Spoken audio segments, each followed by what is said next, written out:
आपने मुरली मनोहर की तो वाट लग गई। क्यों जेलर? जी। और बलराज राणा का दल्ला बन गया चीफ मिनिस्टर। ये राजनीति है कलाल साहब, इसमें कब क्या हो जाए कुछ कहा नहीं जा सकता। कलाल साहब, वो मैंने अपने बेटे के बारे में आपको कहा था ना, उसका मेडिकल कॉलेज में एडमिशन करवाना था। डोनेशन के लिए 10 लाख रुपए चाहिए ना तेरे को? जी। फिक्र मत करो, मिल जाएगा। तेरा छोकरा डॉक्टर बनेगा जेलर। हाँ।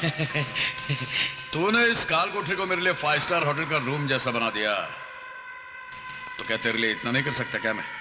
थैंक यू कलाल साहब।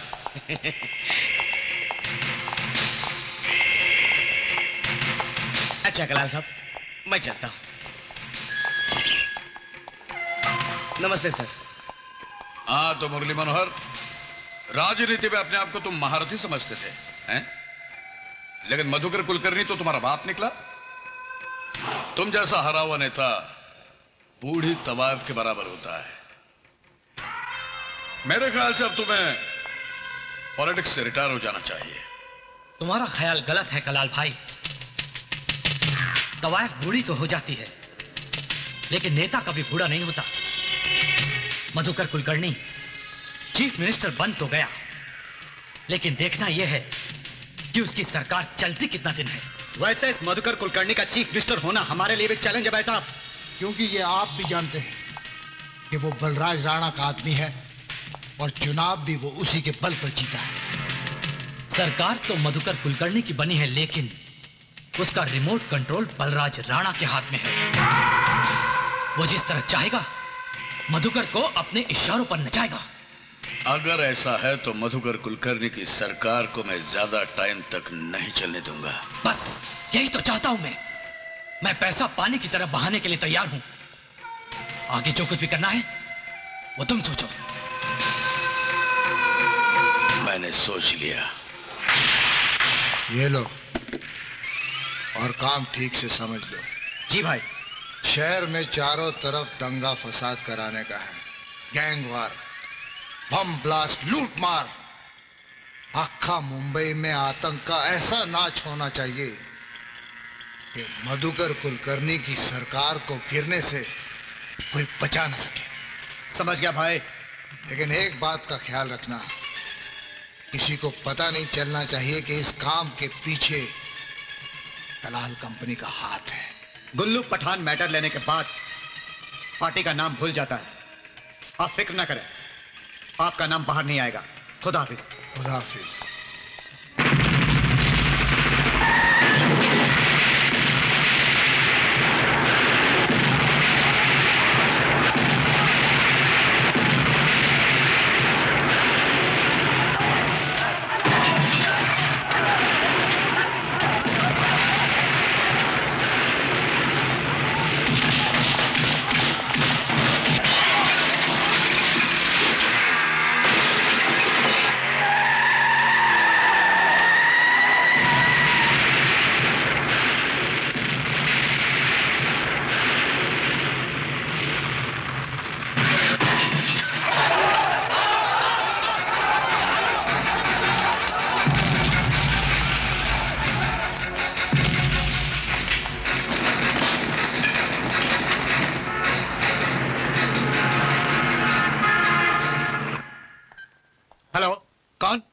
मैं प्रताप कलाल बोल रहा हूँ।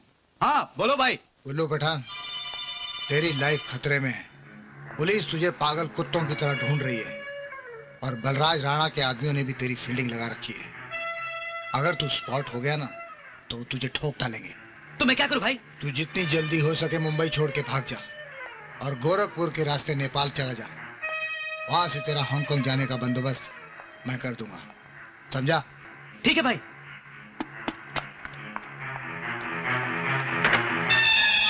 अरे बाप रे!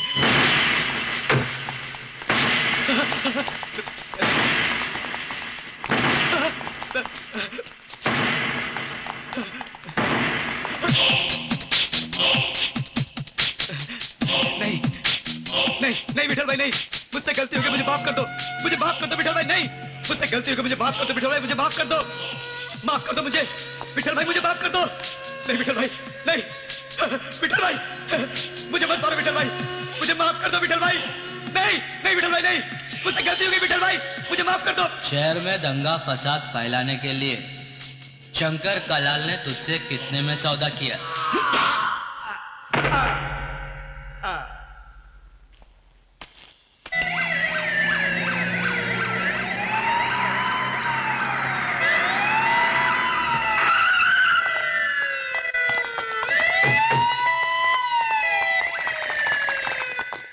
नजीर काचकर, तू जास्ती होशियारी मत कर। हाँ? मेरा नाम मालूम है ना, अन्या कोहली। क्या अन्या कोहली? मछली के बच्चे को तैरना मत सिखा। मेरे को मालूम है तू एक मामूली बिल्डिंग कॉन्ट्रैक्टर था। बलराज भाई की मदद से तू आज एक बहुत बड़ा बिल्डर बन गया है। इचा आइला जास्ती शानपति मत कर, पॉइंट की बात कर। क्या 500 खोखा मांगता है तेरे को? बलराज भाई को तूने वर्ल्ड बैंक समझ रखा है क्या? इधर पैसों का झाड़ है क्या? ए अन्या, उसको बोल काम शुरू करने के लिए 100 खोखा बहुत हो गया, 500 खोखा काय को चाहिए? हाँ विठल भाई, ये नजीर कासकर, तू मगजमारी मत कर। भाई को बोलकर तेरे को 100 खोखे का बंदोबस्त करता है, तू उसी से काम शुरू कर, बाकी देखा जाएगा। और तू फिक्र काहे को करता है? तेरी कॉलोनी बनेगी, सरकार अपनी है, सब कुछ अपना है।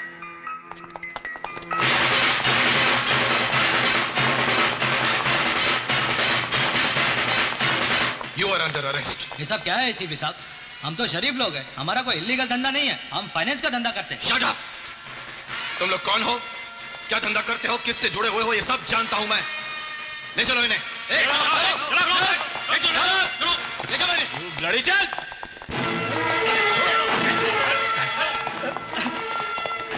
अरे मुझे कहाँ ले आए हो? तुम लोग कुछ बताते क्यों नहीं? कौन हो तुम लोग? तेरे बाप।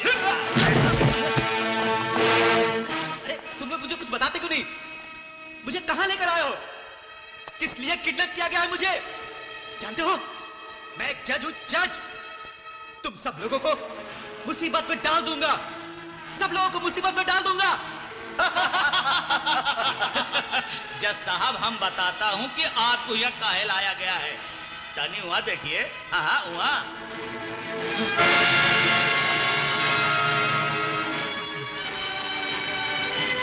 जज साहब, कुछ बुझाइल? बलराज राणा, बलराज राणा। अकबर, यार ये तो बेहोश हो गया। अनवर, जल्दी से पानी लिया। ओके।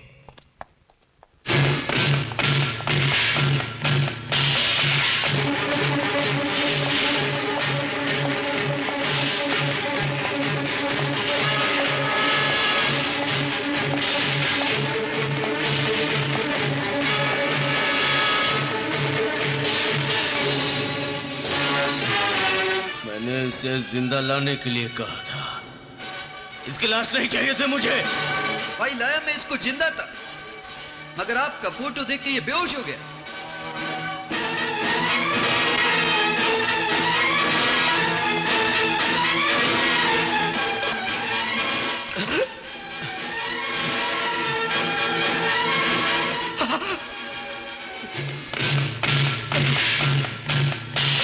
मेरा कसूर क्या है बलराज साहब? क्यों लाया गया है मुझे यहाँ? विठल राव और अन्य कोहली मेरे आदमी हैं। उल्लू पठान की हत्या में उनका कोई हाथ नहीं है। जी। कल पुलिस उन दोनों को तुम्हारी अदालत में पेश करेगी। समझ गया बलराज साहब, उन दोनों को कुछ नहीं होगा। जो फैसला आप चाहेंगे वो मैं अदालत में सुना दूंगा। अकबर जी भाई।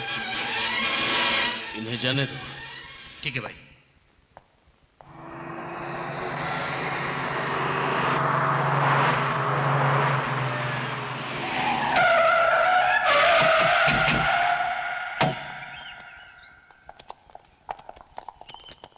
पिंकी का गिफ्ट ले आओ। जी सर।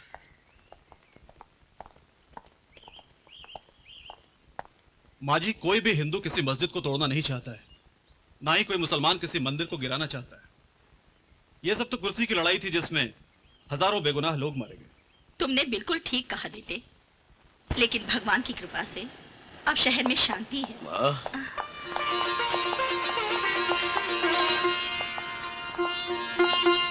प्रणाम माँ। बेटे, कैसी हो माँ?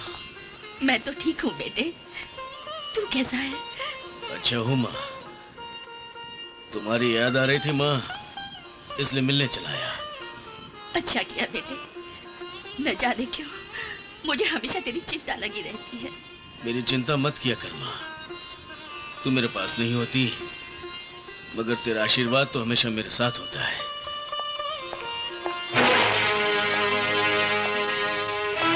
नमस्ते। माँ, इनसे कह दो इनका यहां आना मुझे बुरा नहीं लगता, मगर इनके जुर्म की काली परछाई मेरी वर्दी को दागदार कर सकती है। माँ, ये दुनिया काजल की कोठरी है, जहां दाग लगे बगैर कोई बच तो सकता नहीं। हाँ, अजय से इतना कह दो कि मेरी वजह से इसकी वर्दी को कभी दाग नहीं लगेगा। Let's go. Okay sir. Mummy mummy, अरे ताऊजी आप। नमस्ते नमस्ते। अरे बेटे, आजा आजा आजा। कैसी है तू? ठीक हूँ। अच्छी है। इतनी देर से कहाँ थी? है? मैं तो खेल रही थी, मुझे तो किसी ने बताया ही नहीं आप आए हुए हैं। अरे हमारी बेटी को कोई बताता नहीं कि हम आए हैं। ये देखो हम आपके लिए क्या लाए हैं। इसको ऐसे ऐसे खोलते हैं। देखो यहाँ से ऑन। ना अच्छा है ताऊजी। Thank you. दादी कितना अच्छा है। हाँ हाँ बहुत अच्छा। और ये यहाँ से ऑफ होता है। अरे तुम्हारे चाचू नजर नहीं आ रहे, कहाँ गए वो? वो तो महाबलेश्वर गया है दोस्तों के साथ। अच्छा, तो दोस्तों के साथ महाबलेश्वर पिकनिक मनाने गए।